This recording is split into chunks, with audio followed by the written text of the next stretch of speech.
आणि ट्रॅक्टर वाहन ही यंत्रसामुग्री जी आहे ही यंत्रसामुग्री ही दंडीशाही आहे आणि बैलावरची शेती म्हणजे सात्विक प्रेम आहे.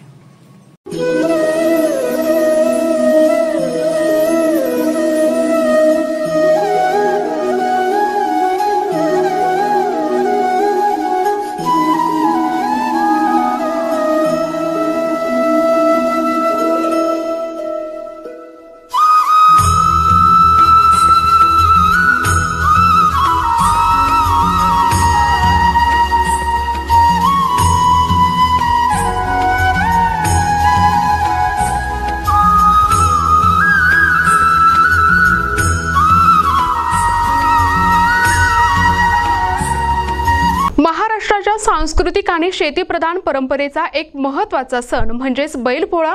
हा सण शेतकरी बांधवांच्या मेहनतीला आणि बैलांच्या अथक परिश्रमाला समर्पित असून कष्टाशिवाय मातीला, बैलाशिवाय शेतीला ही उक्ती खऱ्या अर्थाने बैलपोळ्याचे महत्त्व अधोरेखित करते. पाहुयात धाराशिवच्या उमरगा तालुक्यात हा बैलपोळा सण कसा साजरा केला जातो, काय आहे या सणाचे महत्त्व. मंडळी, बैल जे शेतीचे खरे आधारस्तंभ आहेत, त्यांच्या विना शेतीची कल्पनाच अशक्य आहे असे म्हणायला काहीच हरकत नाही. या सणा दिवशी शेतकरी आपल्या बैलांना सजवतात, त्यांची पूजा करतात आणि त्यांच्या योगदानाबद्दल कृतज्ञता व्यक्त करतात. गावागावांतून रंगीबेरंगी मिरवणुका, पारंपरिक नृत्य आणि उत्साहपूर्ण वातावरणात हा सण साजरा केला जातो. उमरगा तालुक्यातील नायचाकूर या गावात संभाजी ब्रिगेड तालुका अध्यक्ष अण्णासाहेब पवार यांच्या परिवारात हा सण कसा साजरा केला जातो, गावात काय परंपरा आहे हे पाहण्यासाठी एनडीबी न्यूज मराठी या सोहळ्यात सामील झाली. हा बैलपोळा सण केवळ सण नसून शेतकऱ्यांच्या मेहनतीचा, निसर्गाशी असलेल्या नात्याचा आणि ग्रामीण संस्कृतीचा उत्सव आहे असे यावेळी अनुभवास आले. या भागातील सर्व शेतकरी सकाळपासूनच आपल्या बैलांना स्वच्छ अंघोळ घालून, तेल चोळून आणि खांदे मळणी करून सजवू लागले होते. शिंगांना आकर्षक रंग लावून त्यांना फुलांच्या माळा, झुलपे आणि शोभेच्या वस्तूंनी सजविण्यात आले. अंगणात मुलांचे आनंदाने उड्या मारणे, महिलांचे सजावटीत सहभाग घेणे आणि तरुणांचा उत्साह पाहून पोळ्याचा जल्लोष अधिकच वाढत होता. बैलांची सजावट पूर्ण झाल्यावर आपापल्या बैलांना गावच्या मध्यभागी असलेल्या हनुमान मंदिराला पारंपरिक वाद्याच्या सानिध्यात फेऱ्या मारत होते. गावातून फेरी मारल्यानंतर घरी परतल्यावर बैलाचे पूजन करून त्यांना ओटी दिली जायची.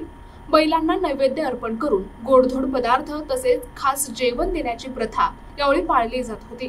लहान थोर सर्वजण मोठ्या आनंदात बैलांची पूजा करून चरण स्पर्श करत कृतज्ञता व्यक्त करत होते. या पूजन सोहळ्यात पवार परिवाराने वंचित बहुजन आघाडीच्या मयुरीताई पैलवान यांना विशेष आमंत्रित केले होते. सासरी असलेल्या लेकी बैलपोळा उत्सवासाठी आपल्या माहेरी परतल्या होत्या, त्यामुळे संपूर्ण परिवारात प्रसन्न वातावरण निर्माण झालेले चित्र अनुभवास येत होते. जमिनीची जी सेवा करतात त्याचं नाव बैल आहे. साल 12 महिने कष्ट करून आज बैलाचा सण आणि त्याला सुट्टीचा दिवस म्हणतात. शेतात असल्यावर पांडवाची पूजा आणि घरी आणून बैलाची पूजा, त्याला सजावट केली जाते. अर्थात एका पद्धतीचं आता ही बैलाची पूजा म्हणजे जसं आपण वाढदिवस साजरा करतो किंवा एखाद्या बिल्डिंगचा, एखाद्या ह्याचा वर्धापन दिन साजरा करतो, तसं वर्षातून एक दिवस हा जो असणारा बैलाचा पवित्र मानलेला सण त्याला सुट्टी देऊन आणि त्यांच्यावर त्यांची जास्ती साज सजावट करून ज्याच्यापासून आपणाला ते अन्न धान्य आणि जी मेहनत करून जी उत्पन्न होत आहे त्या कष्टाची परतफेड किंवा उपकाराची उतराई किंवा कृतज्ञता म्हणजे आज त्या बैलाचा सण आहे. शेतकऱ्याच्या आयुष्यामध्ये शेतकऱ्याची खरी लक्ष्मी असलेलं बैल आहे.